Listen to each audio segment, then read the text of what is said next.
Episode kedua dimulai dengan narasi Yong-eun tentang dunia fashion. Adegan berpindah pada Jae-kook yang sedang berada di pesawat dan merasa bangga karena foto-fotonya tercetak pada majalah pesawat. Kedua tokoh utama kita sangat berdedikasi pada profesi mereka. Kemudian kita melihat rapat di perusahaan The One di mana Yong-eun dimarahi bosnya karena untuk pertama kalinya produknya kehilangan tempat pertama gara-gara dia gagal berkolaborasi dengan Olivier. CEO-nya bilang Yong-eun juga harus menonjolkan kontribusi Ji-suk sebagai direktur.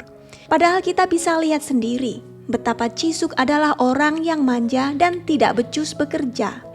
Masalahnya kalau tidak ada Olivier, siapa yang akan jadi bintang dalam perayaan ulang tahun The One yang akan datang sebentar lagi? Yong-eun bilang mereka akan mengendorse influencer terkenal Hyerin untuk menjadi model utama mereka. Sayangnya, Hyerin ini orangnya sangat sombong dan memandang rendah produk lokal. Dia merasa The One membutuhkan dia agar bisa menjual pakaian mereka. Di lain pihak, hubungan pertemanan Yong-eun dan Ji-suk yang sudah berlangsung lama sepertinya akan terancam.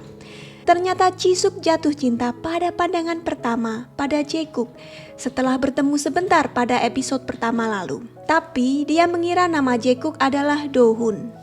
Ngomong-ngomong tentang Do-hun, dia sedang pusing karena harus bernegosiasi dengan pihak Hyerin yang sangat rewel. Yong-eun mengajak Ji-suk untuk rapat dengan Do-hun di mana Ji-suk kecewa. Ternyata Do-hun ini bukanlah orang yang membuatnya jatuh cinta.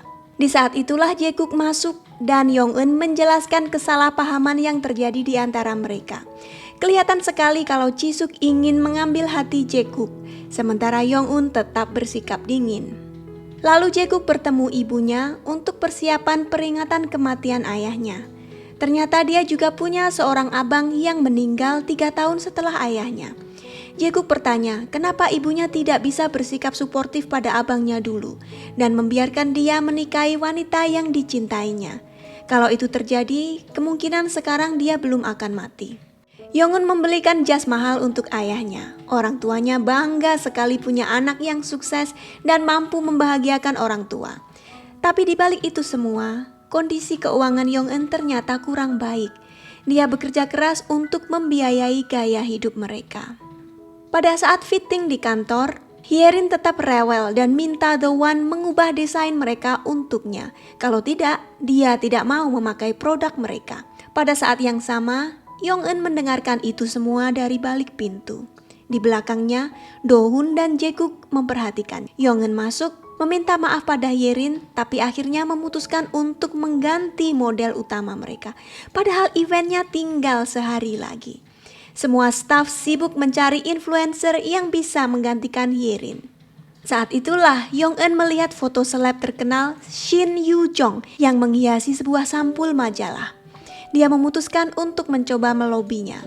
Jae-kook masuk dan mencoba menghibur. Yong-eun yang sedang stres menjadi sedikit lebih terbuka. Dia menceritakan masa lalunya ketika dibiayai CEO The One untuk belajar desain di Prancis selama 3 tahun. Dia juga harus mengajari Ji-suk sebagai ahli waris The One, bahkan sampai mengerjakan semua tugasnya sampai dia lulus. Tidak pernah tidur lebih dari 3 jam sehari. Suatu hari dia melihat sebuah foto hitam putih dijual di pinggir jalan yang menarik perhatiannya. Foto tentang sebuah jalan di Perancis dan membuatnya ingin tahu apa yang ada di ujung jalan itu. Dia lalu membelinya dan sampai sekarang menggunakannya sebagai foto di HP. Dia bekerja keras karena tidak ingin kembali ke masa lalu di mana dia tidak punya apa-apa. Ketika Jae-kook bertanya kenapa Yong-eun selalu menolaknya, Yong-eun bilang karena dia adalah kencan buta bosnya, Ji-suk. Mana berani dia mengincar cowok bosnya. Tiba-tiba dia mencium Jae-kook sebentar, tapi ketika Jae-kook meraih pinggangnya, dia malah mundur teratur. Mereka lalu berpisah. Dia tidak tahu bahwa sebenarnya Jae-kook adalah orang yang membuat foto yang dibelinya di Prancis. Tanpa sepengetahuannya, Jae-kook lalu menelepon Shin Yoo-jong dan minta tolong agar dia mau menjadi model The One. Besoknya, acara berlangsung sukses dengan Shin Yoo-jong sebagai model utama mengenakan koleksi Yong-eun. Hyerin menelepon Do-hun marah-marah, katanya The One sudah menipu dia. Setelah event, Yong Eun, Jisuk bersama teman-teman mereka minum-minum bersama. Di situ Jisuk mengaku terang-terangan kalau dia sudah jatuh cinta pada Jaekook. Keesokan harinya, Jaekook muncul lagi di kantor Yong Eun untuk bekerja di sesi pemotretan katalog. Lalu tiba-tiba dia bertanya pada Yong Eun, apakah kenal dengan orang yang bernama Yoon Soo Won? Ini adalah nama abangnya yang sudah meninggal. Ternyata abang Jaekook dulu adalah pacar Yong Eun.